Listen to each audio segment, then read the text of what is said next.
Цэлы год Сергей Курохтин працаваў над сваёй новай калекцыяй 3826, каб у 15 раз прыняць удзел у рэспубліканскім фестывалі моды.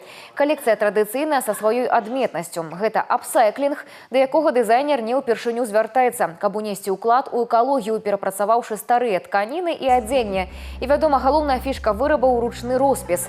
Сергей стаў лепшым у номінацыі «Майстар моды». Последние годы вдохновляюсь кинематографом, музыкой. В этот раз купил себе новый компьютер, поиграл в компьютерную игру. И мне понравилась атмосфера этой игры, потому что там создан такой Советский Союз будущего альтернативный, роботы, там роботы сошли с ума, и главный герой с ними борется.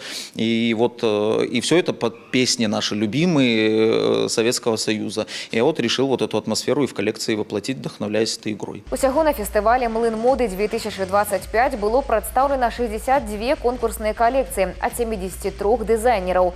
Арганізатары падкрэслілі, што конкурс прадаўжае заставацца важнай платформай для сучасных беларускіх мадэльераў і абмену карысным вопытам. Ну а ў Сергея Курохтина наперадзе традыцыйныя паказы калекцыі, а восенню удзел у міжнародным фестывалі моды ў Санкт-Петербургу.